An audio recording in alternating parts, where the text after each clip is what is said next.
Good evening, visitors. Welcome to the Australian War Memorial's special Last Post ceremony. My name is Gerard Pratt, and joining us today from the Royal Australian Navy is Captain Lisa Batchelor. We welcome the veterans who have served, those that are still serving, and the families who love and support them. We acknowledge the members of RSL and Services Clubs Association, RSL Victoria and RSL Queensland. We'd also like to take a moment to consider and pay respect to the many professional and volunteer firefighters who are out in the thick of the bushfires, working in the most challenging and dangerous of conditions to keep people, places and communities safe. We thank you for your commitment and service, which reflects the essence of the Australian spirit, a spirit that we also showcase here in the stories at the Australian War Memorial. The Australian War Memorial was the vision of Charles Bean, Australia's First World War official historian. Bean landed with the Australian troops on Gallipoli and stayed with them at the front through until the end of the war. The idea of this national memorial and museum came to him at Pozières, France, in the depths of the bloody fighting of 1916. Bean's idea was that this would be a place where families and friends could mourn loved ones buried in faraway places. It would also be a place that could help all Australians understand what these men and women had endured and what they had done for us. Bean's vision, to which we remain true, is best expressed as inscribed in the entrance to the memorial's galleries. Here is their spirit, in the heart of the land they loved, and here we guard the record which they themselves made. Tonight, we will read the story behind just one of those on the Roll of Honour, which lists the names of more than 102,000 men and women who have given their lives for us in war and in operations for more than a century. Following the reading of the story of Lance Corporal Frederick William Reid, wreaths will be laid in his commemoration.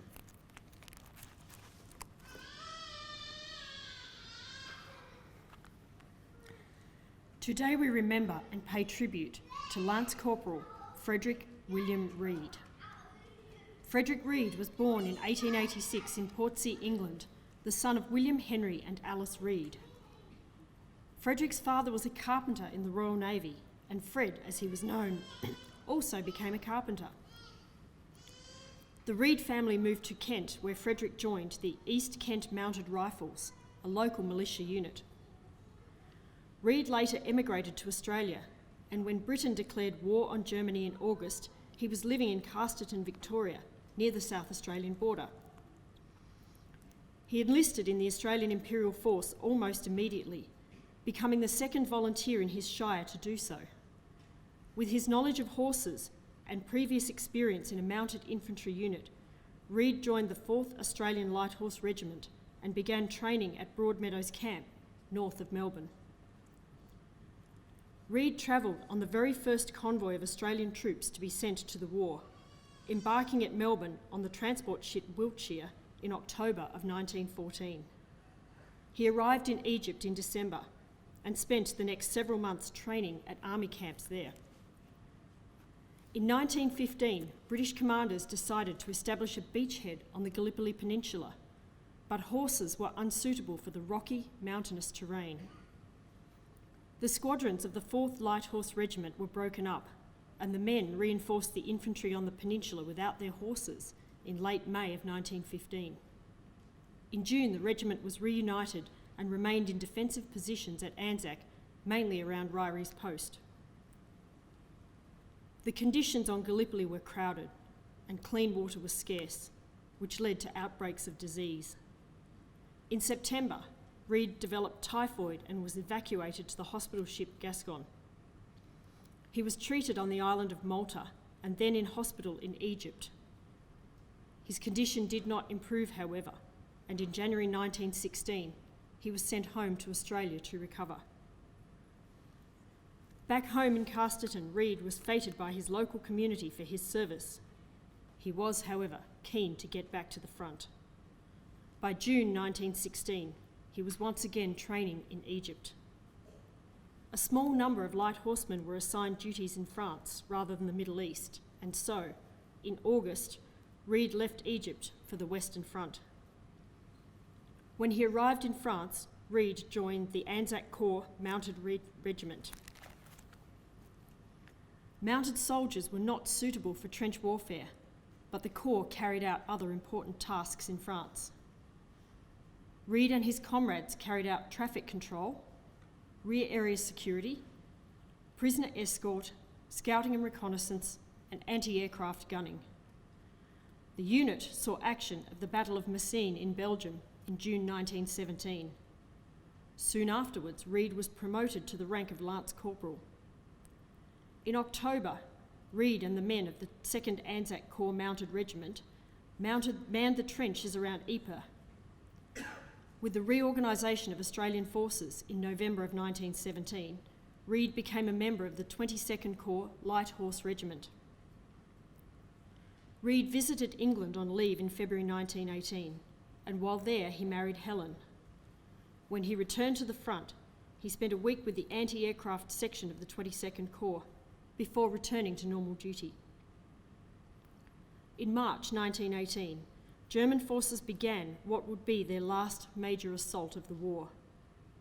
In Belgium, where Reid was stationed, the Germans sought to recapture the high points of Flanders after losing ground there in late 1917.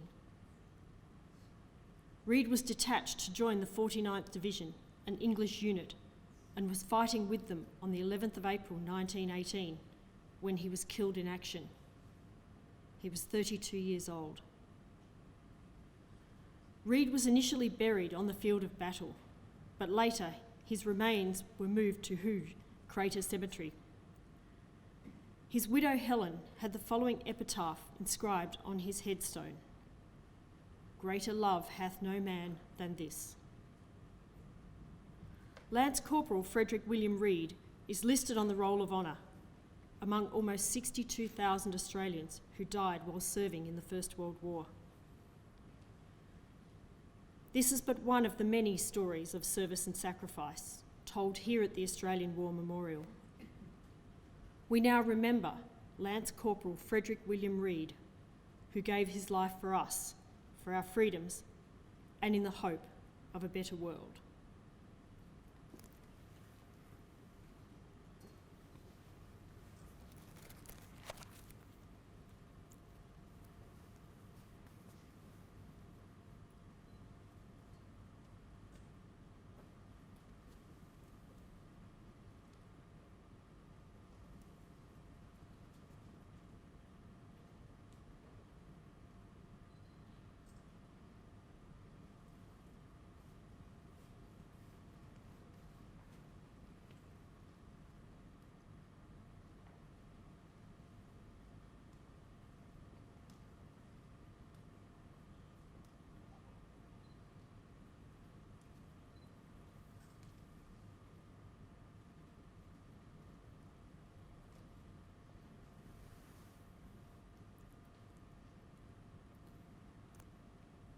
Please stand and remove hats for the reading of the Ode and the sounding of the last post.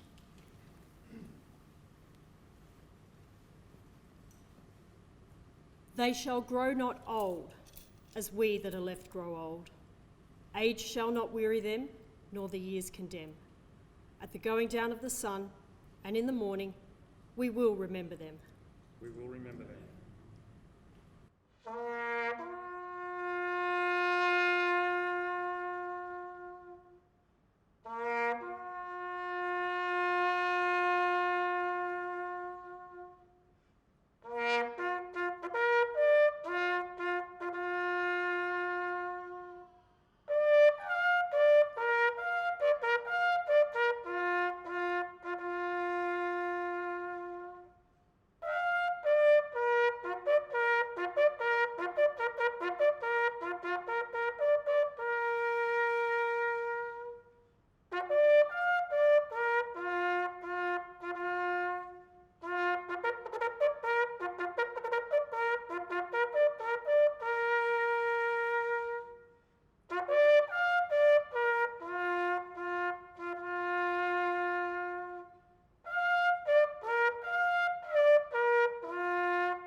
lest we forget. Lest we forget.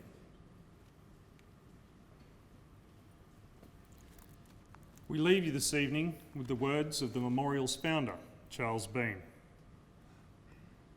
Many a man lying out there at Pozières or in the low scrub at Gallipoli, with his poor tired senses barely working through the fever of his brain, has thought in his last moments, well, it's over. But in Australia, they will be proud of this. Ladies and gentlemen, girls and boys, that concludes the last post ceremony. Tonight, our piper will play a lament for you, Flowers of the Forest, as you leave Anzac Hall. Thank you for visiting the Australian War Memorial, and we wish you all a very good evening. Thank you.